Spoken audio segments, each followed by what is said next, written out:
قراره که بهتون بگم 10 تا از مهمترین کارها تو آلمان با بهترین درآمد که هم برای کسانی که زبان خوب بلد نیستن، هم برای کسانی که تازه اومدن و یکی دو سال تو آلمانن و تازه شرایط کاری رو به دست آوردن. بهشون میگم که چجوری و با چه مدرکی اقدام کنن که این 10 تا کار رو انجام بدن.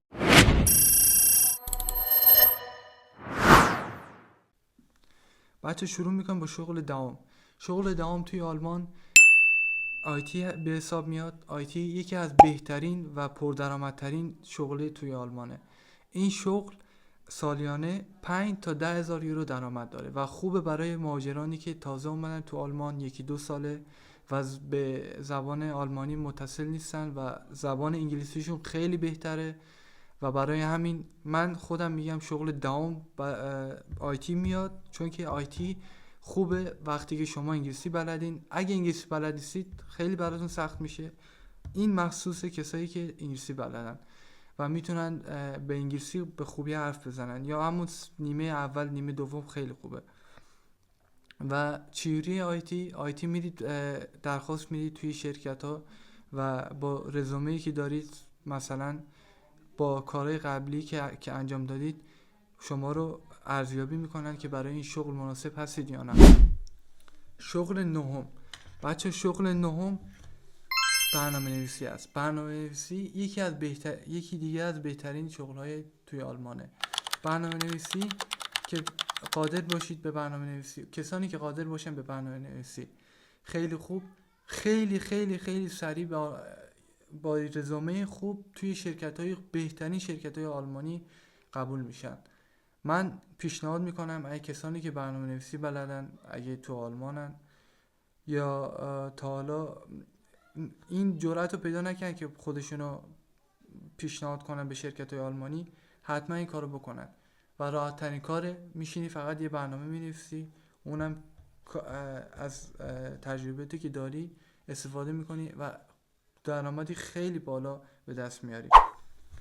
بچه شغل هشتم اگه دوست دارید بدون رفت آمد، بدون خستگی، بدون خسته شدن در کل روز کار کنید، شغل هوم آفیس، یعنی به منظور از کار در خانه، فقط از طریق کامپیوترتون با اینترنت میتونید با شفتون، یعنی همون رئیستون، به ارتباط بشید و با مشتریان از طریق هوم آفیس، از طریق اینترنت شاپینگ ها، از طریق تدریس باهاشون به ارتباط بشید و این کار رو بهتون پیشنهاد میکنم و براتون میذارم لینک هاشو که چطور خودتونو بچه ها اگه دوست دارید بهتون معرفی کنم و برنامه‌هایی که بتونید خودتون رو به آسان ترین شکل و راحت ترین شکل با رزومه هاتون معرفی کنید به شرکت ها.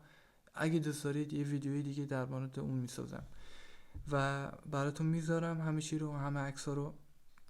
و این شغل خیلی آسونه، خیلی خیلی خیلی آسونه و براتون پیشنهاد میکنم، چون که در آینده دیگه کارگری و مثلا کاری که تو بیرونه لوجستیک، یعنی همون حمل و نقل ماشین‌های سنگین‌آلات یا همون کاسبی یا همون بازارگرمی، این کارا رو دیگه در آینده میخواد متوقف کنن، یا همون دستیاری، چون که در آینده ربات ها میان و جای ما رو ربات ها میگیرن، جای خیلی از شغل‌ها. مثلا تاکسی دیگه تو قرار از سال 2027 تا 2028 تاکسی های خودکار بیان، یعنی که راننده ندارن، و خیلی خیلی خیلی از شغل‌های دیگه که قرار انسان ها دیگه انجام ندن، به جاش ربات ها انجام بدن، یا خود همون AI. و بریم سراغ کار هفتم. بچه و در مورد درآمد شغل هوم آفیس، یعنی کار در خانه، حتی مینی جوب میتونید خودتون رو 600 یورو ملت کنید، یعنی ثبت نام کنید. مینی جوب به معنای کار موقت هست، کار پاره وقت، مثلا روزی 4 ساعت و هفته 2 روز در هفته. و یا میتونید شغل اصلیتون قرار بدید که حقوقی در ماه 4000 یورو دریافت میکنید. بریم برای شغل هفتم. بچه ها شغل هفتم شغل ترجمانی هست که شغل ترجمانی توی آلمان خیلی خیلی خیلی نیاز دارن و این شغل ساعتی 20 یورو تا 30 یورو هست، چون که کار خیلی سختیه که هم حرف طرف رو بفهمی و بتونی ترجمهش کنی درست. و این شغل ها بیشتر در کمپ های آلمان، در آیمای آلمان، در جاهایی که مهاجران بیشتر است. و اگر خودت یک مهاجری و 2-3 سال اومدی و آلمانی رو دست پا شکسته یاد گرفتی، این شغل بهترین شغل برای توه. سالیانه درآمدی داره بین 40 تا 60 هزار یورو. این واقعا سردرد میکنه آدمو. اگه بتونی بین 2-3 سال آلمانی رو خوب که نه، همون دست و پا شکسته یاد بگیری، شغل خیلی خوب هست. بریم برای شغل ششم. بچه شغل ششم یکی از بهترین شغل ها برای مهاجران هست. چرا؟ به این دلیل که مهاجران بیشتر در آلمان به شغل پرستاری علاقه نشون دادن و آلمانی‌ها متوجه شدن که بهترین پرستارا رو میتونیم از طریق مهاجران، همون بیشتر خانمان مهاجر یا آقایان فرقی نمیکنه، پرستاری یک شغلی که حقوقش در ماه تا 2800 یورو میره. پرستار ویژه حتی حقوقشون بالاتر میره و حتی اگر مثلا تعطیلات باشه یا شیفت شب که از ساعت 8 تا 8 صبح اینجوریا مثلا خیلی پولش بیشتر میشه. و این شغل نمیگم راحته، سخته، ولی خب مهاجرین این شغل رو خیلی خوب از پسش در آمدن و بهتون پیشنهاد میکنم که شغل خوبیه، میتونید امتحان کنید. بچه شغل پنجم که بهتون معرفی میکنم شغلی است به اسم راننده کامیون توی آلمان. آلمانیا راننده کامیونشون صنعت، میدونید همونجور که میدونید صنعت آلمان رو حمل و نقل اجناس هست به کل اروپا و یکی از بهترین شغل ها برای مهاجرین، چون که آلمانیشون خیلی کمه و حتی کسایی داریم که مثلا مسن‌ترن از مهاجرین و نمیتونن خوب آلمانی صحبت کنن و با تلاش زیاد همون دست و پا شکسته که به درد شغلای سنگینی مثل دکتری و پرستاری و این چیزا نمیخوره، پس بهترین گزینه شغل راننده کامیون است و راننده اتوبوس حقوقش خیلی زیاد نیست و خوبه و داریم بیشتر از مهاجرین راننده کامیون هستن، راننده اتوبوس. ولی راننده کامیون کمتر کسی جرئت میکنه راننده کامیون بشه و این شغل براتون پیشنهاد میکنم. و این شغل حقوق ناخالصش 2500 تا 4000 یوروه و من این حقوقا رو که بهتون میگم همشون ناخالصن و حقوقای خالصشون بستگی به شرایطتون داره. اگه مجردین حقوق مالیاتی که به دولت قراره بدین کمتره، اگه بیشتره و اگه با خانواده هستین کمتره.